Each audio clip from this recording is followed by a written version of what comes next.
Books for ever میں خوش آمدید۔ آج میں ایک نئی موٹیویشنل بک سٹارٹ کرنے جا رہی ہوں جو کہ انگلش میں لکھی گئی ہے اور اس کا نام ہے Y A students work for C students and B students work for government job. تو اس کا اردو میں ترجمہ کیا گیا ہے جس کو نام دیا گیا ہے کامیابی کے لیے صرف نمبر نہیں کافی، سوچ کا سانچہ بدلیں، نوکری تلاش کرنے کے بجائے نوکریاں دینے والا بنے۔ کیا وجہ ہے کہ اے گریڈ والے طالب علم سی گریڈ والوں کی نوکری کرتے ہیں؟ تو اس کے رائٹر تھے رابرٹ ٹی کیوسکی اور اس کے مترجم ہے شہزاد نیئر۔ ہوپ سو کہ آپ لوگوں کو یہ بک اچھی لگے گی اور آپ لوگ اس سے کچھ نہ کچھ سیکھیں گے جو آپ لوگوں کے لیے پریکٹیکل لائف میں فائدہ مند ثابت ہوگی۔ تو آئیے جلدی سے سٹارٹ کرتے ہیں اس بک کو۔ عرض مترجم۔ رابرٹ ٹی کیوسکی کی کتاب امیر باپ غریب باپ، رچ ڈیڈ پور ڈیڈ نے پوری دنیا میں مقبولیت کے جھنڈے گاڑ دیے۔ 1997 میں شائع ہونے والی اس کتاب میں انہوں نے مالیاتی امور سے متعلق تعلیم و تربیت پر زور دیا۔ وہ سرمایہ کاری کی بدولت حاصل ہونے والی مالی آزادی کی بھی تعریف کرتے نظر آئے۔ شیرون لیشیر اس کتاب کی شریک مصنف کو آتھر تھی۔ زیر نظر کتاب بھی رابرٹ ٹی کیوسکی کی تصنیف ہے۔ یہ اس کی مقبول کتابوں میں شامل ہے اور یہ 2013 میں شائع ہوئی۔ اس کتاب میں کیوسکی والدین کی رہنمائی کرتے ہیں کہ کس طرح بچوں کی مالیاتی ذہانت جگا کر ان کا مالی مستقبل محفوظ کیا جا سکتا ہے۔ کیوسکی کے نزدیک موجودہ تعلیمی نظام طالب علموں کو نوکری پیشہ بنانے پر زور دیتا ہے، حالانکہ انہیں نوکریاں دینے والا بنانے کی ضرورت ہے۔ کیوسکی سمجھتے ہیں کہ کاروبار کے ذریعے ہم نہ صرف نوکریاں دینے والے بن سکتے ہیں بلکہ ملکی معیشت کو متحرک کرنے میں بھی اپنا حصہ ڈال سکتے ہیں۔ رابرٹ کیوسکی جاپانی نژاد امریکی ہیں۔ وہ 8 اپریل 1947 کو ہوائی میں پیدا ہوئے۔ انہوں نے U S merchant marine academy new York سے 1969 میں گریجویشن کی۔ وہ ویتنام کی جنگ میں بطور گن شپ ہیلی کاپٹر پائلٹ شریک رہے۔ 1974 میں فوج کو خیر بات کہہ کر وہ کاروباری دنیا میں آ گئے۔ انہوں نے محنت اور ذہانت کے بل بوتے پر زینہ بزینہ ترقی کی اور اب امریکہ کے امیر ترین افراد میں شامل ہیں۔ وہ ایریزونا میں رہائش پذیر ہیں۔ کیوسکی نے 2 درجن سے زائد کتابیں لکھی۔ وہ بچوں کی مالیاتی تعلیم و تربیت کے زبردست حامی ہیں۔ اس مقصد کے لیے وہ عملی جدوجہد بھی کرتے ہیں۔ زیر نظر کتاب ذہن تبدیل کرنے کا کام کرتی ہے۔ اس کے 4 حصے ہیں، ہر حصے کا ایک متعین موضوع ہے۔ پوری کتاب سادہ اور سہل انداز میں لکھی گئی ہے۔ وہ سرمایہ کاری، کاروبار اور کامیابی کے آسان اصول اور طریقے بتاتے چلے جاتے ہیں۔ ان کے نزدیک سرمایہ داروں کو فیاض اور سخی ہونا چاہیے۔ چونکہ یہ کتاب صیغہ واحد متعلق میں لکھی گئی ہے، لہٰذا قارئین جان لیں کہ کتاب میں سے مراد رابرٹ ٹی کیوسکی ہے۔ انہوں نے جاں بجا ذاتی واقعات بیان کیے ہیں جس سے کتاب دلچسپ ہو گئی ہے۔ وہ اپنے کاروبار کے گر، امیر بننے کے قصے اور بچپن کے واقعات بیان کر کے ہمیں کہیں سبق دے جاتے ہیں۔ سچ تو یہ ہے کہ ان کی زندگی سے بہت کچھ سیکھا جا سکتا ہے۔ کیوسکی کہتے ہیں کہ مالی امور میں خاص طرح کی ذہانت کی ضرورت ہوتی ہے۔ وہ اس ذہانت کے ذریعے سرمایہ کو منافع بخش بنانے کے عملی طریقے بتاتے ہیں۔ اگرچہ یہ کتاب امریکی نظام معیشت اور معاشرے کو مد نظر رکھ کر لکھی گئی ہے مگر پھر بھی ایشیائی ممالک اور پاکستان کے حالات میں بھی یکساں مفید اور کارآمد ہے۔ کیوسکی موجودہ نظام تعلیم کے بڑے ناقد ہیں۔ اسی لیے ان کا خیال ہے کہ اپنے بچوں میں مالی سوجھ بوجھ پیدا کرنا والدین ہی کا کام ہے، کیونکہ اسکولوں میں تو یہ تعلیم ملنے سے رہی۔ علاوہ ازیں وہ سرمایہ دارانہ معیشت کی کئی خامیوں کی طرف بھی اشارہ کرتے ہیں۔ ان کے نزدیک افراط زر، قرض پر منحصر معیشت، مہنگائی، دھڑا دھڑ نوٹ چھاپنا ایسے عوامل ہیں جو سرمایہ دارانہ نظام کو نقصان پہنچا رہے ہیں۔ بائیں ہمہ انہوں نے اسی نظام کے اندر رہتے ہوئے امیر بننے کے نسخے بتائے ہیں، بلکہ وہ تو یہاں تک کہتے ہیں کہ آپ اپنے نوٹ خود چھاپ سکتے ہیں۔ کتاب کا وہ حصہ خاص طور پر اہم ہے جہاں انہوں نے آمدنی کی اقسام بتائی اور سرمایہ کو آمدنی میں بدلنے کے طریقے گنوائے ہیں۔ میرا خیال ہے کہ بغیر کسی کا استحصال کیے ہم اپنی مالی حالت بہتر بنا سکتے ہیں۔ کتاب کو انگریزی سے اردو میں ترجمہ کرتے وقت میں نے کوشش کی ہے کہ تحریر عام فہم، سہل اور رواں ہونے کے ساتھ ساتھ درست اور دلکش بھی ہو تاکہ دل نشین ہو سکے۔ کئی مقامات پر پاور کی فٹ نوٹ کے ذریعے مزید وضاحت کر دی ہے تاکہ قارئین کو بات سمجھنے میں سہولت رہے۔ بعض جگہوں سے بار بار دہرائی جانے والی باتیں حذف کر دی ہیں تاکہ قارئین تکرار مطالب سے بچے رہیں۔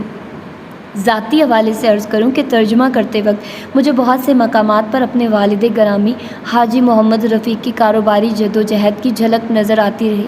انہوں نے بھی صنعتی مزدوری سے آغاز کیا اور پھر اپنی محنت، ذہانت، کاروباری سوجھ بوجھ اور رحمت ایزدی سے ذاتی انڈسٹری کے مالک ہوئے اور قابل ذکر مالی کامیابیاں حاصل کی۔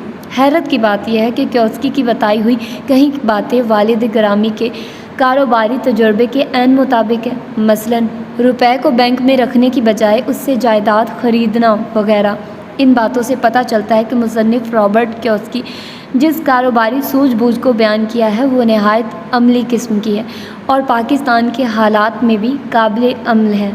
میں محترم قاسم علی شاہ کا ازحد ممنون ہوں کہ انہوں نے مجھے اس مفید کتاب کے اردو ترجمے کی تحریک دی۔ میں سمجھتا ہوں کہ قاسم علی شاہ صاحب پاکستانی معاشرے میں مثبت تبدیلی لانے میں اہم کردار ادا کر رہے ہیں۔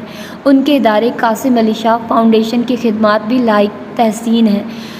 ان کی مساعی سے ہزاروں افراد اپنے آپ میں مثبت تبدیلی لائے ہیں۔ میں اس کتاب کا ترجمہ کر کے اس لیے بھی مسرور ہوں کہ مجھے لگتا ہے ہمارے وطن میں کاروباری سرگرمیوں کے ذریعے معاشرتی ترقی کی بہت ضرورت ہے اور یہ کتاب کاروبار کی اہمیت، مالی امور میں خاص نوع کی ذہانت، کاروباری اسرار و رموز اور بچوں کی مالیاتی تربیت پر خاطر خواہ روشنی ڈالتی ہے۔ میں توقع کرتا ہوں کہ اس کتاب کے قارئین اپنی ذہنی روش میں تبدیلی محسوس کریں گے۔ محض نوکری پر بھروسہ کرنے کے بجائے وہ تجارت، کاروبار، سرمایہ کاری اور پیداواری منصوبوں میں توانائیاں صرف کر کے پیسہ کمائیں گے۔ اس سے ملک کی معیشت ترقی اور تحرک کی طرف جائے گی، عوام کو روزگار ملے گا اور غربت میں کمی آئے گی۔ میں محسوس کرتا ہوں کہ یہ کتاب والدین، طلباء، کاروباری افراد اور بے روزگار نوجوانوں کے لیے خاص طور پر مفید ہے، اس لیے کہ یہ آپ کے نقطۂ نظر کو بدل کر زندگی کو تبدیل کر سکتی ہے۔ میجر شہزاد نیر، ایم فل ابلاغیات، ایم اے اردو، ڈپلومہ فارسی۔ کتاب کا تعارف۔ اپنے بچے کی محالی ذہانت کو جگائیے۔ ہر شخص کسی نہ کسی کام میں ذہین ہوتا ہے۔ اگر آپ مچھلی سے درخت پر چڑھنے کی صلاحیت مانگیں گے تو وہ ساری عمر خود کو بے وقوف سمجھتی رہے گی۔ میں جب بھی نئی کتاب لکھنے کا سوچتا ہوں تو اپنے آپ سے ایک سوال کرتا ہوں کہ میں یہ کتاب کیوں لکھ رہا ہوں؟ میرا جواب ہر بار ایک ہی ہوتا ہے کہ آخر روپے پیسے کے بارے میں سکولوں میں کیوں نہیں پڑھایا جاتا؟ ہمارے استاد ہمارے دماغ میں یہ خیال بار بار ڈالتے ہیں، نوکری حاصل کرنے کے لیے سکول آنا ہوگا، اگر سکول نہیں آؤ گے تو نوکری نہیں ملے گی۔ اس بات پر میں نے اساتذہ سے پوچھا، کیا ہم نوکری اس لیے نہیں کرتے کہ ہم پیسہ کمائیں؟ جب نوکری کا مقصد پیسہ کمانا تو کیوں نہ ہمیں سیدھے سواؤ پیسہ کمانا سکھایا جائے؟ میرے اس سوال کا جواب کبھی نہیں ملا۔ بادشاہ ننگا ہے۔ بادشاہ کا نیا لباس نامی یہ کہانی ہینس کرسچین اینڈرسن نے 1837 میں لکھی تھی۔ کہانی کچھ یوں ہے۔ ایک دفعہ کا ذکر ہے کہ ایک بادشاہ ملبوسات کا بہت شوقین تھا، اسے نئے نئے لباس پہن کر دکھانے کا جنون تھا۔ ایک دن اس کے پاس 2 اڑائی گیرے آئے اور کہنے لگے کہ وہ بادشاہ کے لیے عمدہ ترین کپڑے سے ایک خاص ملبوس تیار کریں گے، وہ اتنا خاص لباس ہوگا کہ بے وقوفوں اور بدذاتوں کو نظر نہیں آئے گا۔ بادشاہ تذبذب میں تھا کہ وہ خود بھی مذکورہ لباس دیکھ سکے گا یا نہیں، اس لیے اس نے اپنے 2 خاص مشیروں کو بھیجا کہ وہ کپڑا دیکھ کر آئیں۔ ظاہر ہے وہاں کپڑا تھا ہی نہیں، لیکن مشیروں نے واپس آ کر کپڑے کی خوب تعریف کی۔ جب اس کپڑے کی شہرت شہر میں پھیلی تو ہر کوئی انتظار کرنے لگا کہ کب وہ کپڑا سامنے آئے اور انہیں پتہ چلے کہ شہر میں کون کون احمق ہے اور کون کون بدذات۔ آخر ایک دن بادشاہ نے دھوکے باز درزیوں سے کہا کہ وہ اسے مخصوص لباس پہنائیں تاکہ بادشاہ شہر میں سیر کرے۔ درزیوں نے محض اشارے سے اسے کپڑے پہنا دیے۔ بادشاہ خود بھی جانتا تھا کہ وہ ننگا ہے، لیکن اسے یہ ڈر تھا کہ شہر کے لوگ اسے بدذات اور بے وقوف نہ سمجھے۔ نتیجہ ظاہر ہے، پورے شہر نے دل کھول کر بادشاہ کے نئے لباس کی تعریف کی، کیونکہ انہیں ڈر تھا کہ کہیں انہیں کم ذات نہ سمجھ لیا جائے۔ اچانک ایک بچے کی آواز گونجی۔ بادشاہ نے کچھ بھی نہیں پہنا، وہ بے ساختہ کہتا رہا، بادشاہ ننگا ہے۔ بچے کے والدین اسے چپ کرانے کی بہت کوشش کی، لیکن بچہ معصومیت سے کہتا رہا، بادشاہ ننگا ہے، بادشاہ ننگا ہے۔ جلدی اس کے چند ہم عمر بچے بھی اس کے ساتھ مل گئے۔ تھوڑی دیر بعد چند بڑوں نے بھی بچوں کا ساتھ دیا اور پورا شہر کہنے لگا کہ بادشاہ خود بے وقوف ہے اور ہمیں بے وقوف بنانا چاہتا ہے۔ امریکی دراصل کیا چاہتے ہیں؟ اسی عنوان کی اپنی کتاب میں معروف سروے نگار ڈاکٹر فرانک نے عوام سے سوال کیا، اگر آپ کو اختیار دیا جائے تو آپ ارب پتی کمپنی کے مالک بننا چاہیں گے یا چیف ایگزیکٹو آفیسر CEO؟ 86% نے کہا کہ وہ کمپنی کے مالک بننا چاہیں گے۔ یوں کہہ لیں کہ وہ لوگ کاروبار کے مالک بننا چاہتے ہیں، لیکن امریکی نظام تعلیم انہیں ملازم بنانے پر تلا ہوا ہے۔ یہی وجہ ہے کہ والدین بچوں سے کہتے ہیں کہ تعلیم حاصل کر کے اچھی ملازمت کرو۔ بہت کم والدین یہ کہتے ہیں کہ تعلیم حاصل کر کے کاروبار کرو اور لوگوں کو ملازمتیں دو۔ ایک کاروباری شخص اور ایک ملازمت پیشہ شخص کی مہارت میں زمین و آسمان کا فرق ہوتا ہے۔ مسئلہ یہ ہے کہ کاروبار کرنے کی مہارت اسکول میں سکھائی ہی نہیں جاتی۔ ڈاکٹر فرانک نے سروے کے ذریعے معلوم کیا کہ وہ سے 70% ملازمین اپنا کاروبار کرنے کے بارے میں سوچتے ہیں، لیکن محض چند ہی یہ رسک لینے کو تیار ہوتے ہیں۔ مالیاتی تعلیم کی کمی کی وجہ سے بہت سے لوگ ساری زندگی ملازم ہی رہ جاتے ہیں۔ MBA کو بھول جانا۔ ڈاکٹر فرانک لکھتے ہیں، ہم کس طرح امریکی بچوں کو کاروبار کی تعلیم دے سکتے ہیں؟ سب سے پہلے تو MBA کو بھول جائیے۔ MBA میں بڑی کمپنی کی ملازمت کرنا تو سکھایا جاتا ہے، لیکن اپنا کاروبار شروع کرنے پر کچھ بھی نہیں بتایا جاتا۔ امریکی خواب کا قتل۔ امریکی لوگ ہمیشہ سے کاروبار کرنا چاہتے ہیں۔ بہت سے لوگ ناقابل تصور مشکلات سے گزر کر امریکہ کی سرزمین پر پہنچتے رہے ہیں۔ ان میں سے کچھ تو یورپ کے ظالمانہ بادشاہی نظام سے بھاگ کر امریکہ پہنچے اور کچھ کمیونسٹ آمروں کی سختیوں سے گھبرا کر ہجرت پر مجبور ہوئے۔ ان سب کی منزل ایک تھی، امریکی خواب۔ وہ خواب ان کا اپنا تھا۔ امریکی خواب ہے کیا؟ ڈاکٹر فرانک کے الفاظ میں، کم سرمایہ سے کوئی کاروبار شروع کرنا اور پھر اسے محنت کر کے اتنا بڑا کرنا کہ اس کا شمار ملک کے بڑے کاروباری اداروں میں ہو۔ مسئلہ یہ ہے کہ ہمارے اسکول یہ خواب بھلا بیٹھے ہیں۔ اب اسکول صرف A گریڈ طلبہ پیدا کر رہے ہیں، A اکیڈمکس، یا پھر وہ B طلبہ پیدا کر رہے ہیں، B بیوروکریٹس۔ وہ بالکل بھی C طلبہ پیدا نہیں کر رہے، C کیپٹلسٹس۔ حالانکہ یہی C گریڈ طلبہ ہے جو کاروباری راستہ اختیار کر کے بہت سی نئی نوکریاں پیدا کر رہے ہیں۔ کسی بھی کاروباری فرد سے پوچھ لیں، وہ بتائے گا کہ بیوروکریسی نئے کاروبار کی راہ میں روڑے اٹکاتی ہے۔ دراصل ان کا سرمایہ کاری کے ساتھ رویہ ہی درست نہیں ہوتا۔ سرمایہ دار سے نفرت۔ 2008 میں کیوفمین فاؤنڈیشن نے ڈاکٹر فرانک کی خدمات حاصل کی۔ مقصد یہ تھا کہ سروے کے ذریعے معلوم کیا جائے امریکی عوام سرمایہ داریت کے بارے کیا رائے رکھتے ہیں۔ سروے کے بعد یہ نتیجہ نکلا۔ یہ بتانا مشکل ہے کہ لوگوں میں کاروبار کے لیے احترام زیادہ ہے یا CEO کے لیے نفرت۔ نومبر 2012 میں بیکری آئٹم بنانے والی معروف کمپنی ہوسٹس برانڈز نے اپنے دیوالیہ ہونے کا اعلان کر دیا۔ کمپنی کے چیف ایگزیکٹو کے مطابق مزدور یونین کی جانب سے زیادہ تنخواہوں اور سہولیات کے مطالبات کی وجہ سے بالآخر کمپنی بند کرنی پڑی۔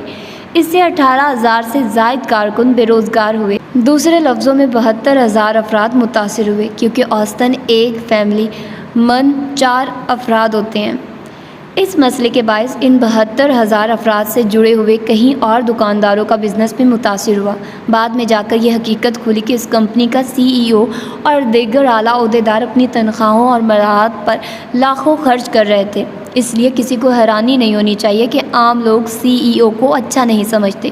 یہاں ایک اور سوال اٹھتا ہے، کیا بزنس اسکول یہی سکھاتے ہیں کہ CEO بن کر بھاری تنخواہ لو؟ CEO دراصل سرمایہ دار نہیں ہوتا۔ میں اس کتاب میں آگے چل کر بتاؤں گا کہ کیوں CEO حقیقی سرمایہ دار نہیں ہوتا۔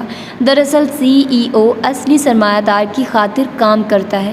اصلی سرمایہ دار وہ ہے جو کمپنی بناتا ہے۔ مثلاً Steve Jobs, Thomas Edison, Walt Disney, Mark Zuckerberg وغیرہ۔ نہایت دلچسپ بات ہے کہ ایڈیسن اور ڈزنی نے ہائی اسکول کی تعلیم بھی مکمل نہیں کی تھی۔ جابس اور مارک زکربرگ نے کالج کا امتحان بھی پاس نہیں کیا تھا۔ ہوتا یہ ہے کہ ہمارے اسکولوں کو A گریڈ طلبہ ہمیشہ ملازمت کو ترجیح دیتے ہیں اور خود سرمایہ کاری نہیں کرتے۔ اس طرح ذہین طلبہ کبھی بھی حقیقی سرمایہ دار نہیں بن پاتے۔ CEOs سرمایہ داریت کے لیے خوف کا باعث ہیں۔ اپنی کتاب امریکی دراصل کیا چاہتے ہیں میں ڈاکٹر فرانک لکھتے ہیں، آج کی دنیا میں سرمایہ داریت خوف کی علامت بن گئی ہے۔